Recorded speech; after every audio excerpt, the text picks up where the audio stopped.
Hello and welcome to the viewers of this video. This is the Orange Fan here, bringing you another entry for the episode Recap and Thoughts category. This video will be dedicated to the B segment of episode 43 of The Loud House, Garage Band. We begin this segment with Lori waking up, and she's already bombarded with various situations or various requests from her various siblings.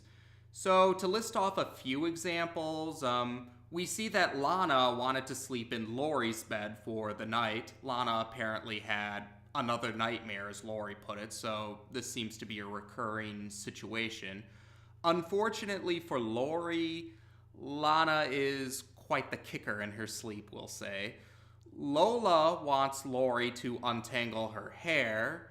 Lenny keeps wanting Lori's opinion about the outfits that she's wearing, even though she's really just wearing her usual outfit each time she wants Lori's opinion. And they're all distracting Lori from talking to Bobby, or trying to talk to Bobby on the phone. So later on, Lori calls her siblings together for a meeting to explain that she talked to her parents and made the request to have the garage as her own room rather than sharing a room with Lenny.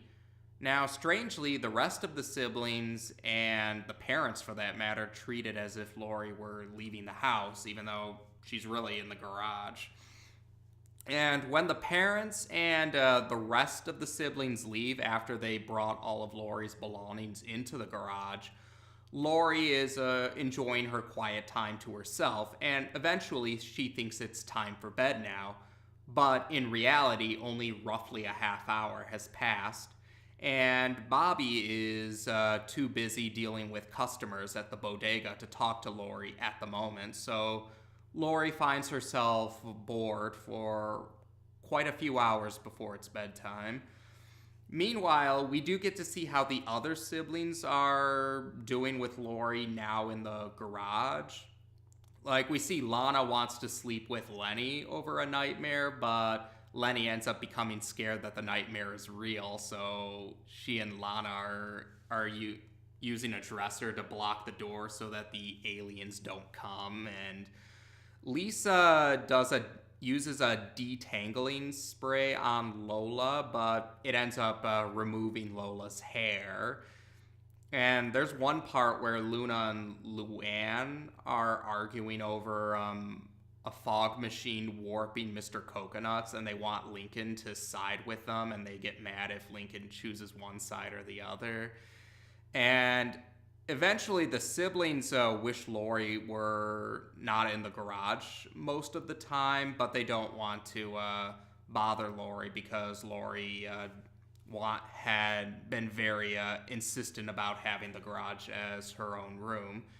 Meanwhile, Lori, eventually she does hear from Bobby again, and Lori admits that she doesn't really like having the garage as her own room.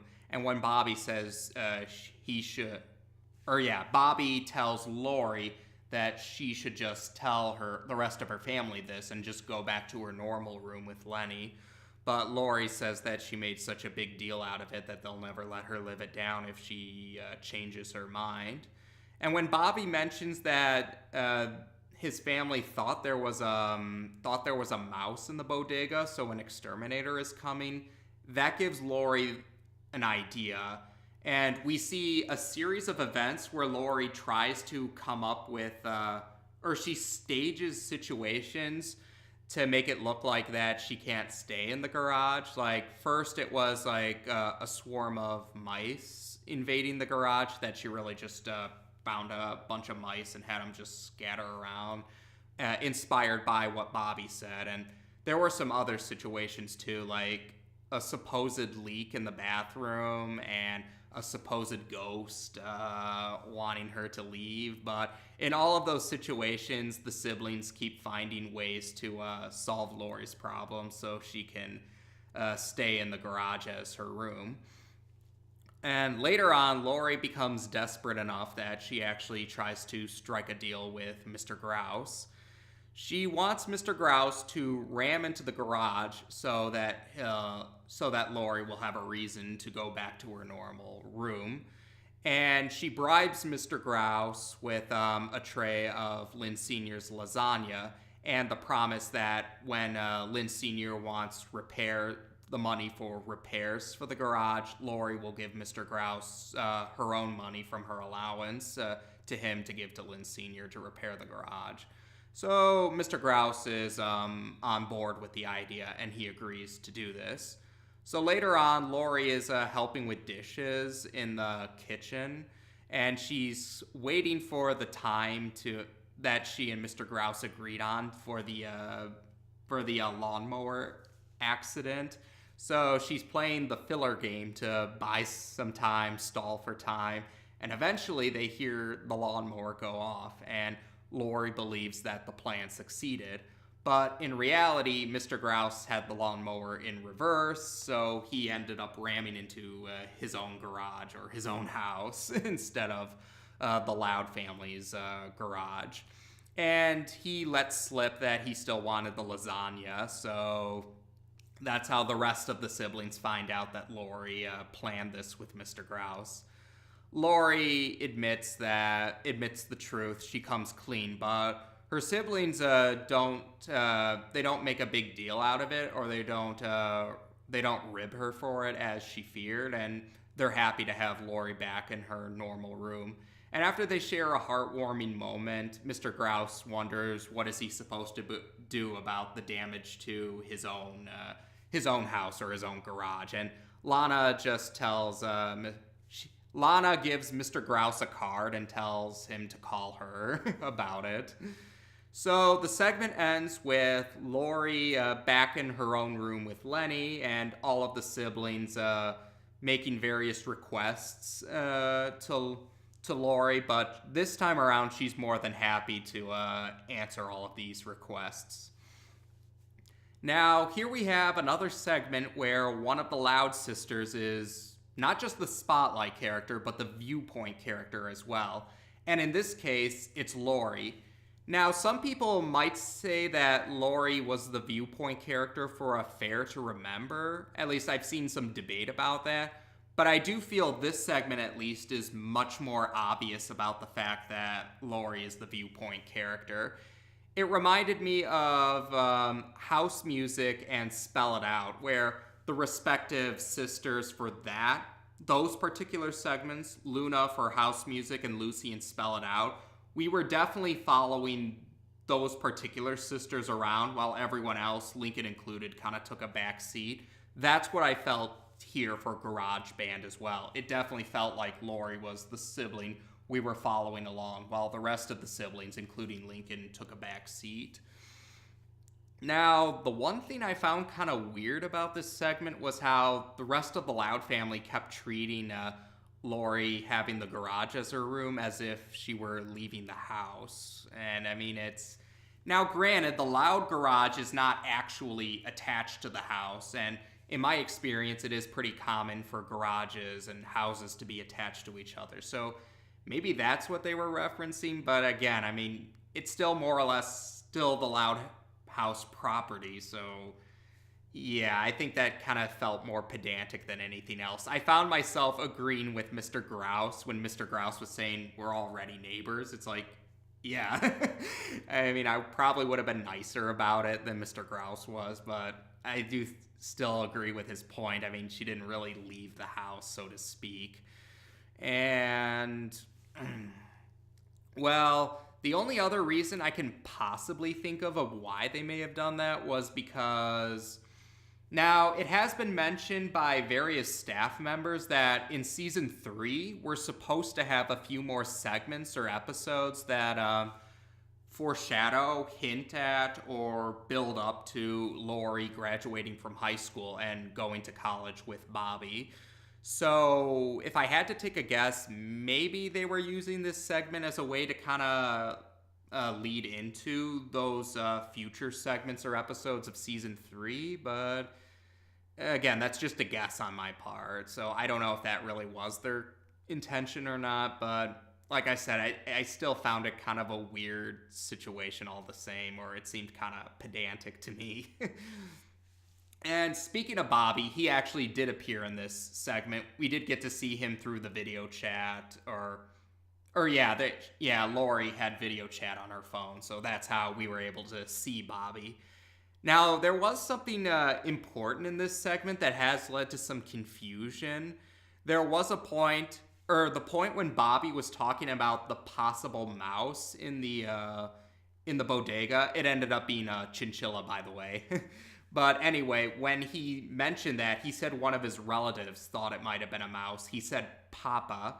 And that led to a lot of people thinking that it might have been a reference to Mr. Santiago, because traditionally Papa is used as an alternative for dad or father. And so that's what understandable why a lot of people may have thought that. But it seems like he was actually talking about his grandpa, Hector Casagrande. Now, I admit, that was a little strange to me because, yeah, like many other people, I'm more familiar with Papa being used as a alternative for dad, not an alternative for grandpa. Like, I've heard Pop Pop being used as an alternative for grandpa, which the Loud family uses for Albert, in fact, or the Loud siblings, anyway. So, I think it was meant to be a reference to Hector, but again, it was an interesting choice that Bobby went with Papa rather than something to make it more clear it was in reference to his grandpa. So that's why I'm still in the mind that we still don't know what happened to Mr. Santiago. His status is still a mystery to us. So I thought I would clarify that. It seems like Bobby was talking about his grandpa in that scene, but I do understand why a lot of people might have been confused and mistook it for being about his father. And otherwise, yeah, in a lot of ways, this segment actually kind of reminded me of A Tale of Two Tables in a way, because of the general theme of the grass is always greener. Because Lincoln wanted to sit at the adults table, and while I'm thinking about it, they seem to have gotten rid of the kids table adults table divide later on in season 2, since we see the siblings all sitting together at the same table now. But back in that segment, yeah, Lincoln wanted to sit at the adults table, and when he finally got to sit there, it wasn't all it was cracked up to be in his mind. And well, originally he said he didn't want to just request going back to the kids table because he thought they would never let him live it down, which was kind of the case here with Lori. She made such a big deal about having the garage as her own room that she didn't want them to not let her live it down if she wanted to go back to her own room. And the difference was how they ended. Lincoln ended up succeeding in his elaborate plan to go back to the kids' table, whereas Lori ended up failing in all of her plans, and she did eventually just admitted she wanted to go back to her own room, but her siblings didn't give her any grief about it. So that was an interesting case. It might have shared the same general theme, the grass is always greener, but the way that they ended was different. So I can appreciate that, how they did something different with it. And otherwise, oh yeah, there was the part where Luna and Luann kind of were threatening Lincoln to take their side over their argument with each other. Some people did not like that scene, apparently. From what I've observed, it mostly seemed to be because a lot of people didn't like seeing Luna acting a little more antagonistic to Lincoln. I guess because there is that idea among fans that Luna is the sibling closest to Lincoln. At least that seems to be the prevalent thought among some fans, so maybe that's why. But personally, I didn't have an issue with Luna or Luann's argument and them trying to rope Lincoln into it. To me, that just came off as typical sibling disagreement. It's not like they actually went through with their threats anyway, so that's why I didn't personally have a problem with that. Although, I suppose I can see why some people might have took issue with that particular scene. Otherwise, yeah, that's about all I have to say about the segment. As for which one I prefer more, I might give the edge a little more to the A segment, but I don't dislike this segment. I mean, I thought there were a little weird moments here or there in this segment, but I don't dislike it. I still thought it was a good segment. Just, I found myself befuddled about a few things, but that's about it. And with that said, we've now discussed both segments of episode 43 on this channel. Take care, and until next time.